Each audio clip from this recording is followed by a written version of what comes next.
Chapter 23 With the coming of Challoner to the cabin of Nanette Le Beau, there was no longer a shadow of gloom in the world for Miki. He did not reason out the wonder of it, nor did he have a foreboding for the future. It was the present in which he lived, the precious hours in which all the creatures he had ever loved were together. And yet, away back in his memory of those things that had grown deep in his soul, was the picture of Neewa, the bear. Neewa, his chum, his brother, his fighting comrade of many battles, and he thought of the cold and snow-smothered cavern at the top of the ridge, in which Neewa had buried himself in that long and mysterious sleep that was so much like death. But it was in the present that he lived. The hours lengthened themselves out into days, and still Challoner did not go, nor did Nanette leave with the Indian for Fort O' God. The Indian returned with a note from MacDonald in which Challoner told the factor that something was the matter with the baby's lungs, and that she could not travel until the weather, which was intensely cold, grew warmer. He asked that the Indian be sent back with certain supplies. In spite of the terrific cold which followed the birth of the new year, Challoner had put up his tent in the edge of the timber 100 yards from the cabin, and Miki divided his time between the cabin and the tent. For him they were glorious days, and for Challoner... In a way Miki saw, though it was impossible for him to comprehend. As the days lengthened into a week, and the week into 2, there was something in the glow of Nanette's eyes that had never been there before, and in the sweetness of her voice a new thrill, and in her prayers at night the thankfulness of a new and great joy. And then, one day, Miki looked up from where he was lying beside the baby's crib, and he saw Nanette in his master's arms, her face turned up to him, her eyes filled with the glory of the stars, and Challoner was saying something which transformed her face into the face of an angel. Miki was puzzled. And he was more puzzled when Challoner came from Nanette to the crib and snuggled the baby up in his arms, and the woman, looking at them both for a moment with that wonderful look in her eyes, suddenly covered her face with her hands and sobbed. Half a snarl rose in Miki's throat, but in that moment Challoner had put his arm around Nanette, too, and Nanette's arms were about him and the baby, and she was sobbing something which for the life of him Miki could make neither head nor tail of. And yet he knew that he must not snarl or spring. He felt the wonder thrill of the new thing that had come into the cabin. He gulped hard and looked. A moment or two later Nanette was on her knees beside him, and her arms were around him, just as they had been around the man. And Challoner was dancing like a boy, cooing to the baby in his arms. Then he, too, dropped down beside Miki, and cried, "My God, Miki, I've got a family!" And Miki tried to understand. That night, after supper, he saw Challoner unbraid Nanette's glorious hair and brush it. They laughed like two happy children. Miki tried still harder to understand. When Challoner went to go to his tent in the edge of the forest, he took Nanette in his arms and kissed her, and stroked her shining hair, and Nanette took his face between her hands and smiled and almost cried in her joy. After that Miki did understand. He knew that happiness had come to all who were in that cabin. Now that his world was settled, Miki took once more to hunting. The thrill of the trail came back to him, and wider grew his range from the cabin. Again he followed Le Beau's old trap-line. But the traps were sprung now. He had lost a great deal of his old caution. He had grown fatter. He no longer scented danger in every whiff of the wind. It was in the 3rd week of Challoner's stay at the cabin, the day which marked the end of the cold spell and the beginning of warm weather, that Mickey came upon an old deadfall in a swamp a full 10 miles from the clearing. Le Beau had set it for lynx, but nothing had touched the bait, which was a chunk of caribou flesh, frozen solid as a rock. Curiously, Mickey began smelling of it. He no longer feared danger. Menace had gone out of his world. He nibbled. He pulled. And the log crashed down to break his back. Only by a little did it fail. For 24 hours it held him helpless and crippled. Then, fighting through all those hours, he dragged himself out from under it. With the rising temperature, a soft snow had fallen, covering all tracks and trails. Through this snow Mickey dragged himself, leaving a path like that of an otter in the mud, for his hindquarters were helpless. His back was not broken. It was temporarily paralyzed by the blow and the weight of the log. He made it in the direction of the cabin, but every foot that he dragged himself was filled with agony, and his progress was so slow that at the end of an hour he had not gone more than 1/4 of a mile. Another night found him less than 2 miles from the deadfall. He pulled himself under a shelter of brush and lay there until dawn. All through that day he did not move. The next, which was the 4th since he had left the cabin to hunt, the pain in his back was not so great. But he could pull himself through the snow only a few yards at a time. Again the good spirit of the forests favored him, for in the afternoon he came upon the partly eaten carcass of a buck killed by the wolves. The flesh was frozen, but he gnawed at it ravenously.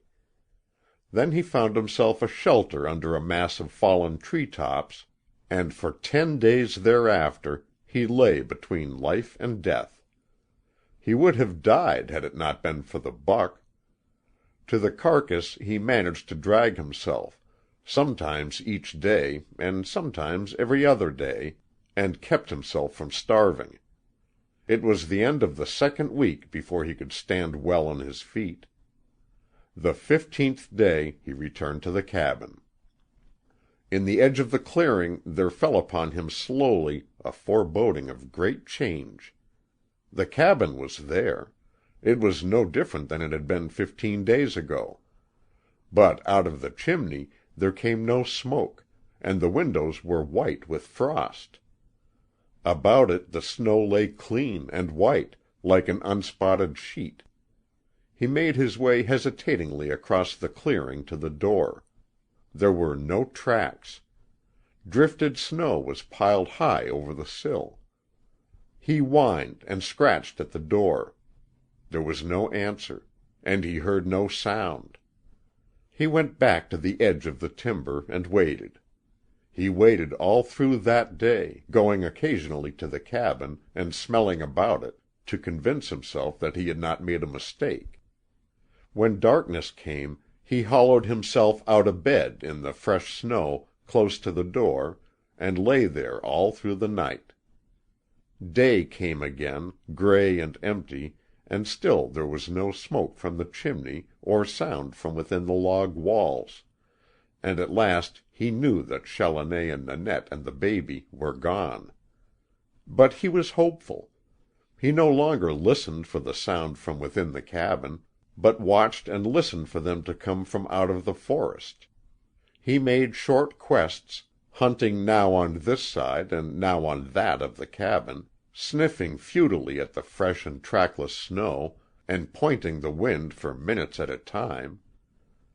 In the afternoon, with a forlorn slouch to his body, he went deeper into the forest to hunt for a rabbit. When he had killed and eaten his supper, he returned again and slept a second night in the burrow beside the door.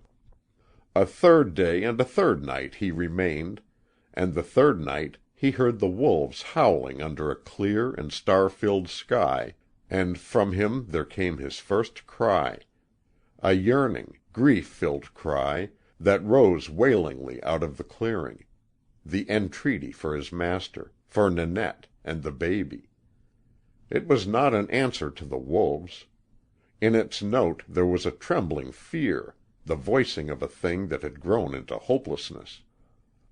And now there settled upon him a loneliness greater than any loneliness he had ever known. Something seemed to whisper to his canine brain that all he had seen and felt had been but a dream, and that he was face to face with his old world again, its dangers, its vast and soul-breaking emptiness, its friendlessness, its ceaseless strife for existence. His instincts, dulled by the worship of what the cabin had held, became keenly alive. He sensed again the sharp thrill of danger, which comes of aloneness, and his old caution fell upon him, so that the fourth day he slunk around the edge of the clearing like a wolf. The fifth night he did not sleep in the clearing, but found himself a windfall a mile back in the forest. That night he had strange and troubled dreams. They were not of Challoner, or of Nanette and the baby, nor were they of the fight and the unforgettable things he had seen at the post. His dreams were of a high and barren ridge, smothered in deep snow, and of a cavern that was dark and deep. Again he was with his brother and comrade of days that were gone, Neewa the bear. He was trying to waken him, and he could feel the warmth of his body and hear his sleepy protesting grunts. And then, later, he was fighting again in the paradise of black currants, and with Neewa was running for his life from the enraged she-bear who had invaded their coulee. When he awoke suddenly from out of these dreams, he was trembling and his muscles were tense. He growled in the darkness. His eyes were round balls of searching fire. He whined softly and yearningly in that pit of gloom under the windfall, and for a moment or two he listened, for he thought that Neewa might answer. For a month after that night he remained near the cabin. At least once each day, and sometimes at night, he would return to the clearing. And more frequently he was thinking of Neewa. Early in March came the Tikiswau, the big thaw. For a week the sun shone without a cloud in the sky. The air was warm. The snow turned soft underfoot, and on the sunny sides of slopes and ridges it melted away into trickling streams, or rolled down in slides that were miniature avalanches. The world was vibrant with a new thrill. It pulsed with the growing heartbeat of spring, and in Mickey's soul there arose slowly a new hope, a new impression, a new inspiration that was the thrilling urge of a wonderful instinct. Neewa would be waking now. It came to him at last like a voice which he could understand. The trickling music of the growing streams sang it to him. He heard it in the warm winds that were no longer filled with the blast of winter. He caught it in the new odors that were rising out of the earth. He smelled it in the dank, sweet perfume of the black wood soil. The thing thrilled him, and it called him, and he knew. Neewa would be waking now. He responded to the call. It was in the nature of things that no power less than physical force could hold him back. And yet he did not travel as he had traveled from Challoner's camp to the cabin of Nanette and the baby. There had been a definite object there, something to achieve, something to spur him on to an immediate fulfillment. Now the thing that drew him, at first, was an overpowering impulse, not a reality. For 2 or 3 days his trail westward was wandering and indefinite. Then it straightened out, and early in the morning of the 5th day he came from a deep forest into a plain, and across that plain he saw the ridge. For a long time he gazed over the level space before he went on. In his brain the pictures of Neewa were becoming clearer and clearer. After all, it seemed only yesterday or the day before that he had gone away from that ridge. Then it was smothered in snow, and a gray, terrible gloom had settled upon the earth. Now there was but little snow, and the sun was shining, and the sky was blue again. He went on, and sniffed along the foot of the ridge. He had not forgotten the way. He was not excited, because time had ceased to have definite import for him. Yesterday he had come down from that ridge, and today he was going back. He went straight to the mouth of Neewa's den, which was uncovered now, and thrust in his head and shoulders and sniffed. Ah, but that lazy rascal of a bear was a sleepy-head. He was still sleeping. Mickey could smell him. Listening hard, he could hear him. He climbed over the low drift of snow that had packed itself in the neck of the cavern, and entered confidently into the darkness. He heard a soft, sleepy grunt and a great sigh. He almost stumbled over Neewa, who had changed his bed. Again Neewa grunted, and Mickey whined. He ran his muzzle into Neewa's fresh new coat of spring fur, and smelled his way to Neewa's ear. After all, it was only yesterday. And he remembered everything now.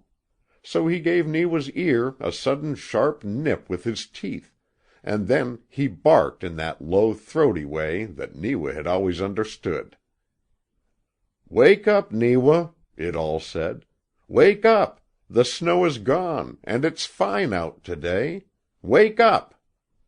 And Neewa, stretching himself, gave a great yawn. End of chapter 23.